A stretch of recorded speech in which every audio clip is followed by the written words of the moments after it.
오늘 1월 3일입니다. 월요일입니다. 새벽 예배에 나오신 우리 성도님들을 환영합니다. 우리 말씀 나누기 전에 공동기도 제목으로 기도하는 시간 갖도록 하겠습니다. 기도하시겠습니다. 홍석화 집사의 암을 치료해 주십시오. 배옥준 집사의 뇌졸중을 치료해 주십시오.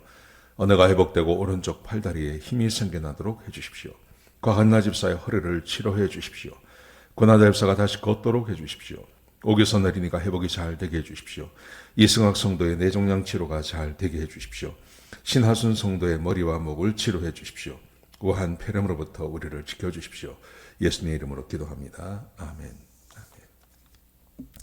오늘 본문의 말씀은 누가복음 1장 26절에서 38절까지 말씀입니다. 하나님께서 엘리자벳만 찾아가신 게 아니라 요셉과 마리아를 찾아가시죠. 요셉과 마리아를 찾아가셔서 예수님의 탄생을 고지해 주십니다. 예수님께서 탄생하실 것을 알려주십니다. 오늘 그 내용이 본문 가운데 기록되어져 있습니다. 누가복음은 데오빌로라는 사람에게 누가가 썼습니다.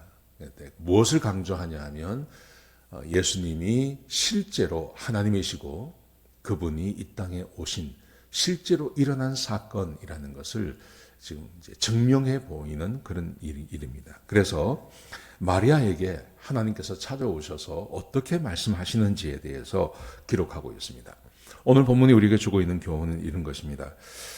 하나님께서 마리아를 선택하셨는데 하나님께서 마리아를 왜 선택하셨냐 하는 것입니다. 하나님이 인간의 몸을 가지고 오시는 사건입니다. 근데 하나님께서 사람의 몸을 빌려서 오십니다. 어린 아이로 탄생하십니다.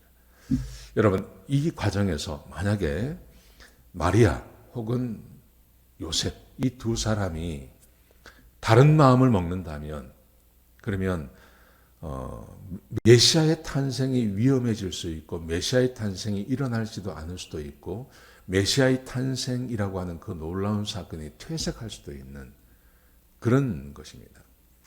그래서 얼마나 이게 위험한 일입니까?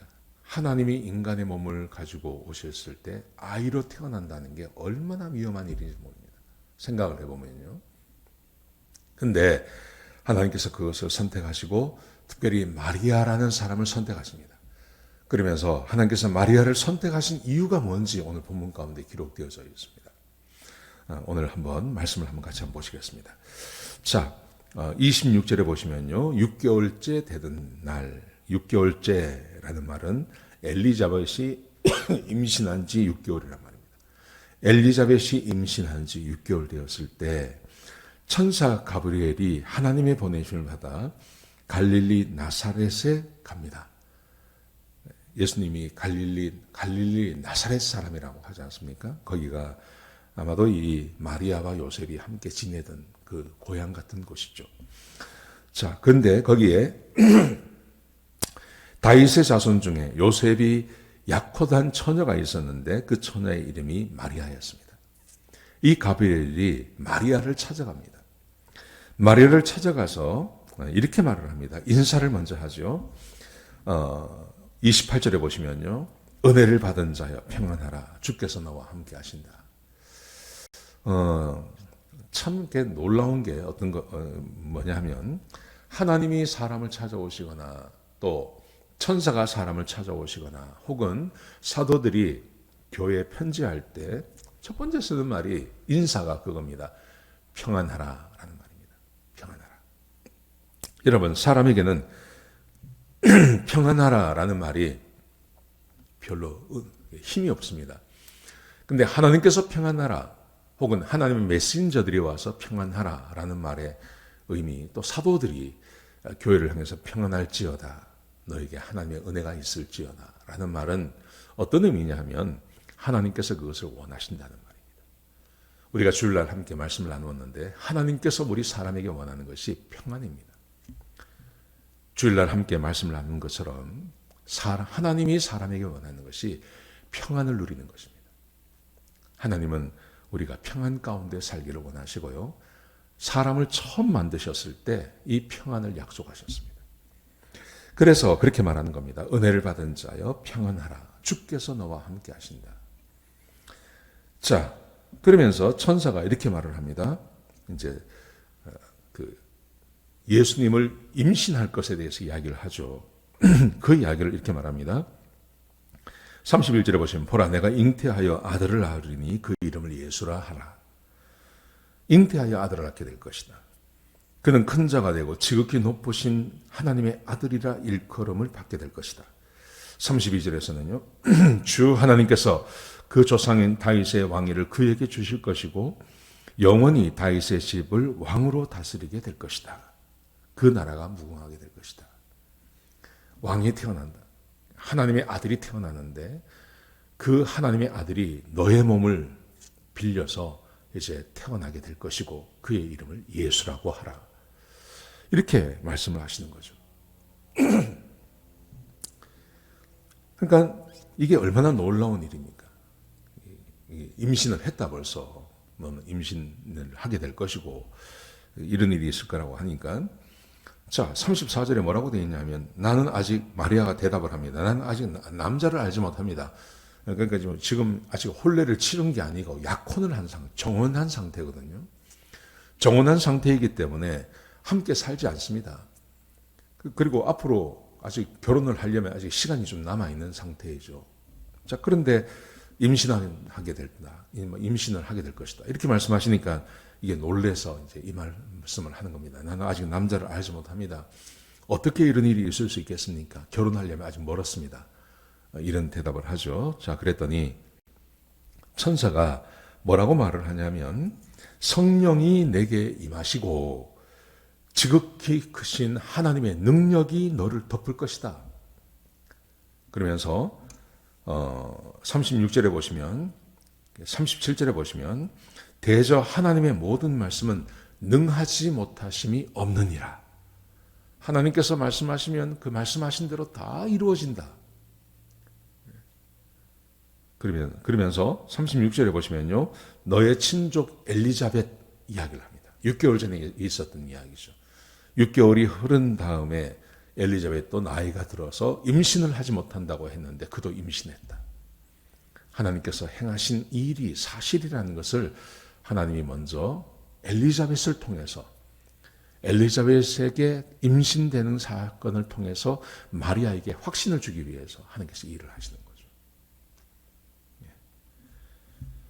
성령이 이 일을 할 것이고 하나님의 능력이 너를 덮을 것이고 그리고 하나님의 말씀은 능치 못하심이 없느니라. 하나님께서 말씀하시면 그대로 다 이루어진다. 엘리자벳도 임신했다. 자, 이렇게 대답을 하십니다. 그러자 38절에 보시면 마리아의 그 유명한 대답이 나옵니다. 마리아가 이르기를 주의 여정이 오니 말씀대로 내게 이루어지이다. 주의 여정입니다. 하나님 말씀대로 이루어집니다. 여러분 하나님께서 이 마리아를 선택하신 이유 다른 거 없다는 거죠. 하나님께서 마리아를 선택하신 이유는 딱 한 가지라는 겁니다. 그게 바로 마리아의 이 믿음. 하나님께서 말씀하시면 이루어집니다. 하나님 나는 아직 정혼한 상태입니다. 결혼도 하지 않았는데 내가 어떻게 아들을 낳습니까? 그러면 나 신세 망칩니다. 누가 이것을 믿겠습니까? 하나님 나 할 수 없습니다. 이렇게 말하지 않고 하나님께서 말씀하시니 주의 여정이 오니 말씀대로 이루어지이다. 하나님께서 말씀하시면 그 말씀대로 이루어지기를 소원합니다. 그렇게 고백을 하죠. 하나님께서 왜 마리아를 선택하셨을까?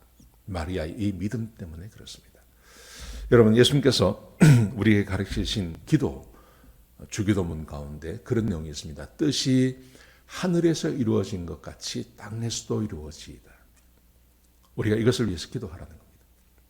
하나님의 뜻이 하늘에서 이루어진 것 같이. 여러분 하나님의 뜻이 하늘에서 이루어지지 않는 것이 있겠습니까? 모든 하나님의 뜻은 다 이루어집니다. 그런데 하나님의 뜻이 이루어지지 않는 곳은 딱 이 땅입니다. 사람들의 마음 가운데서 하나님의 뜻이 이루어지지 않습니다. 하나님의 말씀이 죽어버립니다. 씨 뿌리는 비유가 그거 아닙니까? 하나님의 말씀의 씨가 사람들의 마음에 떨어지면 옥토 외에는 가시덤불, 길가에밭, 돌짝밭 다 죽어버립니다. 하나님의 말씀이 다 죽어버립니다.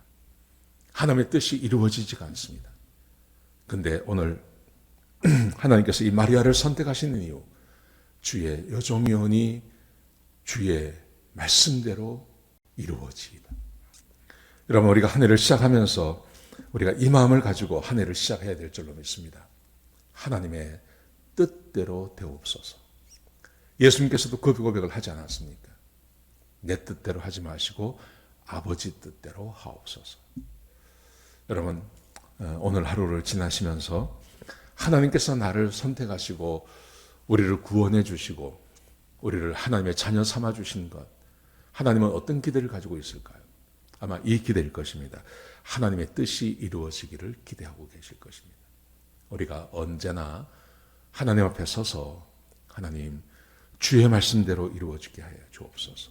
내 뜻대로 마시고 아버지의 뜻대로 이루어지게 하여 주옵소서 하고 기도하는 태도, 그렇게 말씀에 순종하는 태도가 필요할 줄로 믿습니다. 오늘 하루 그렇게 살아가시고 올 한 해 말씀을 깊이 공부하시면서 하나님의 뜻대로 이루어지기를 간절히 구하는 저와 여러분 되시기를 주의 이름으로 축복합니다. 기도하시겠습니다. 아버지 하나님, 하나님 말씀에 순종해서 주의 말씀에 순종함으로 하나님의 복을 누리는 주의 백성들이 되게 축복하여 주옵소서. 오늘 하루가 그런 하루가 될 수 있도록 인도하여 주옵소서. 주님 감사합니다. 예수님의 귀하신 이름으로 기도드렸습니다. 아멘.